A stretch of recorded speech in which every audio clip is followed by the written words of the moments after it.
Elif जैसे ही अपने restaurant पहुंचती है, वहां की बिखरी हुई हालत देखकर हैरान रह जाती है। मैनेजर से पूछने पर उसे पता चलता है कि कुछ दबंग लोग इस रेस्टोरेंट को जबरदस्ती खरीदना चाहते हैं। लेकिन जब एलिफ इस सच्चाई की तह तक जाती है, तो उसके होश उड़ जाते हैं, क्योंकि इस सब के पीछे कोई और नहीं बल्कि गाजी यूसुफ होता है, सियान का अपना बाप। अपनी अम्मी मरियम के असली कातिल का नाम जानकर एलिफ की आंखों में बदले की आग भड़क उठती है। वो कसम खाती है कि सियान को अपने झूठे प्यार के जाल में फंसाकर गाजी यूसुफ से अपनी मां की मौत का हिसाब लेगी। एलिफ की मीठी बातों में आकर सियान पूरी तरह उस पर फिदा हो जाता है और खुशी खुशी अपने पिता से शादी की बात करता है। लेकिन गाजी यूसुफ को शक हो जाता है और वो अपने आदमी जिक्रिया को एलिफ की पूरी जांच करने का हुक्म देता है। अगले ही दिन सच्चाई सामने आ जाती है। एलिफ मरियम की बेटी है और वो बदला लेने के लिए सियान के करीब आई है। ये सुनते ही गाजी यूसुफ आग बबूला हो जाता है और एक खौफनाक साजिश रचता है।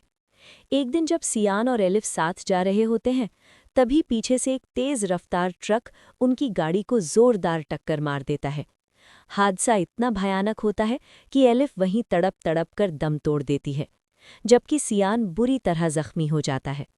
हॉस्पिटल में सियान कोमा में चला जाता है। जब उसे होश आता है तो वो सिर्फ एलिफ का नाम लेता है, लेकिन जैसे ही उसे एलिफ की मौत की खबर मिलती है, उसका दिमाग सदमे को बर्दाश्त नहीं कर पाता और वो अपनी याददाश्त खो बैठता है। अपने बेटे को बचाने के लिए गाजी यूसुफ उसे इलाज के लिए लंदन ले जाता है। लंदन में एक दिन अचानक सियान की नज़र एक लड़की पर पड़ती है, जो बिल्कुल एलिफ जैसी दिखती है। उसका नाम इल्हाम होता है। सियान उसे देखकर टूट जाता है और उसे एलिफ समझ बैठता है, लेकिन इल्हाम उसे पहचानने से साफ इनकार कर देती है।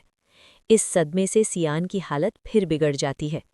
जब गाजी यूसुफ को इल्हाम के बारे में पता चलता है, तो वो पहली बार अपना घमंड छोड़कर उसके सामने हाथ जोड़ देता है।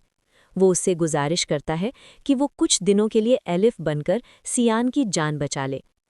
अब सवाल ये है, क्या इल्हाम एक अजनबी के लिए एलिफ बनने का नाटक करेगी?